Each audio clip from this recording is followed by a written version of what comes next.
Hello everyone, welcome back. Please comment, subscribe, folks, comment, subscribe, like the videos. Also share the videos. I want to thank everyone that does like, watching, and share my videos. You folks are the absolute best. Listen, folks, there's a link tree down below. Has the links to all of my social media platforms. Please go down there, follow me across all my social media platforms, and talk to me because I'll talk back. Also down there as well as links to all of my YouTube pages. Please go down there, subscribe to all my YouTube pages, and turn on your notifications so when I post content, you folks will be in the know.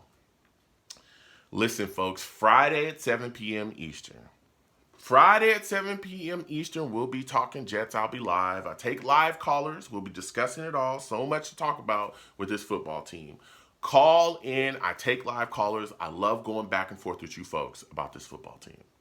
So with that said and done and put to the side, I've come to talk to you folks today about Derek Carr and his visit to the New York Jets. Oh, yeah. Oh, yeah.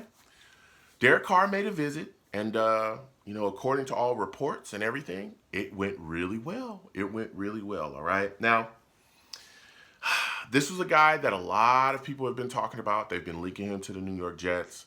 Of course, we know that he did a visit with the Saints, and then he came in and spoke with us as well. And after his time, he went on about his business, but we heard, particularly from his brother, David Carr, who was in the NFL as well at one point, that Derek Carr, liked what he saw there. David Carr came out and said Derek had a great trip, and that his free agent process, though, the process of him selecting a team that he's going to go to because he is a free agent, his process is going to be long. It's going to be a long process. He talked about how, of course, he went and saw the Saints. He came and saw us, and he was with the Raiders for a certain amount of time. And that he really only has those three places to compare themselves, right? To compare what he wants in a team. So he's going to continue to go on and speak with other teams and see what they offer. And then at one point, and a lot of people are saying, according to reports, that he wants to make sure that he's signed with a team before free agency starts, because once free agency starts, he wants to be able to sit there and vie for other players to come in and come to the team to, forward the talent and make whatever team he chooses, hopefully it's New York Jets, but make whatever team he chooses better, okay?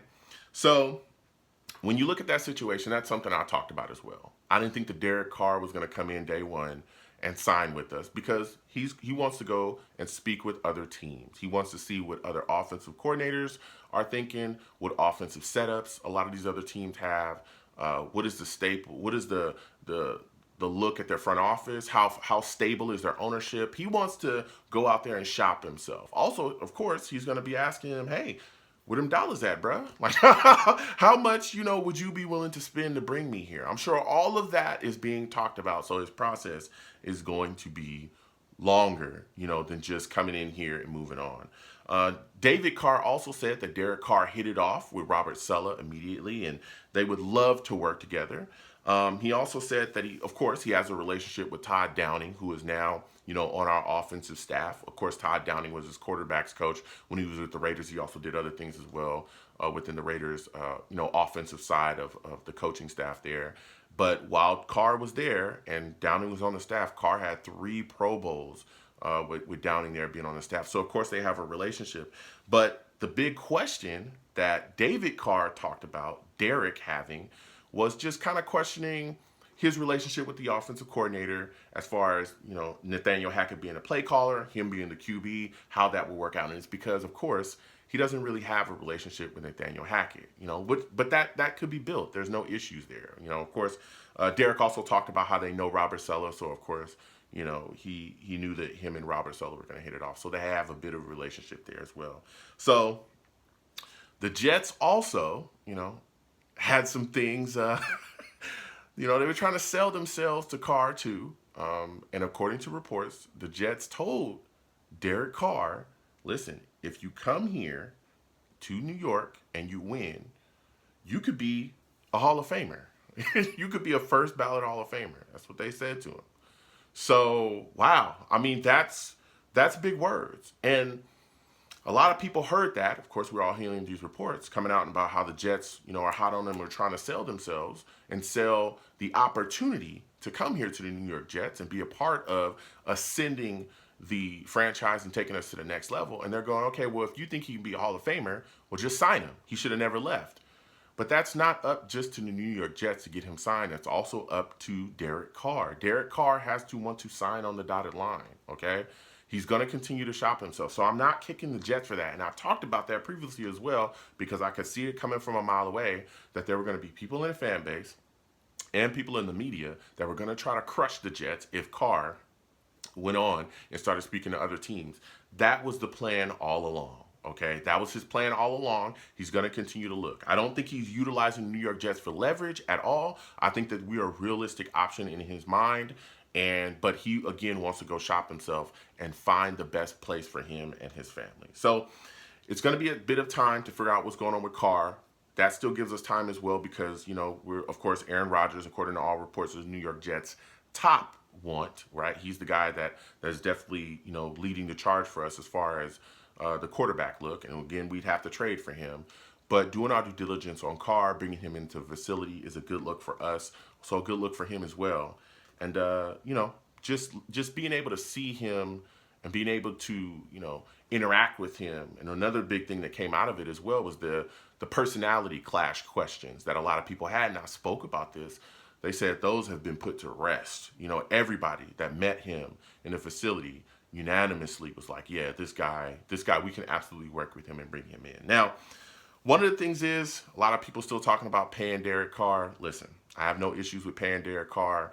I assume at this point that he's going to get somewhere around $45 million, right, per year, right? That's what I'm guessing. Okay, listen, Carson Wentz, everybody says he's trash. He's making $32 million a year. Deshaun Watson had big questions off the field. A lot of people didn't even think he was ever going to play again. And the Browns did their due diligence. They investigated whatever they needed to investigate.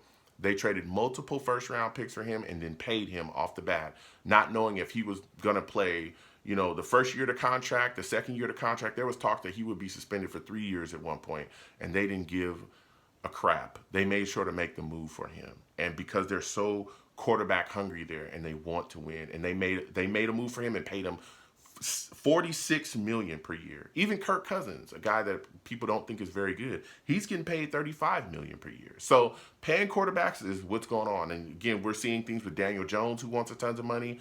Lamar Jackson's in contract talks as well. He's going to get paid too. Solid quarterbacks in this league get paid. It is what it is. So I have no issues paying Carr and bringing him into the building if Aaron Rodgers is on the outs. All right. Now, one of the things that a lot of people don't talk about is the value Derek Carr will have to the Jets. Of course, offensively, if he comes in here and be the same Derek Carr that I've seen for years, our offense is going to be much better. But what he can do for the defense as well, right, is gonna help us a lot. The New York Jets were at the bottom of the league in time of possession. Our offense was terrible, right? So what did that do? That left our defense on the field most of every single game, right? They were on the field all game. And even though they were the fourth best overall defense in the league, can you imagine if we actually had drives that led to points? Can you imagine if we actually had drives that allowed them to rest on the sidelines and catch their breath, how much better our defense would be?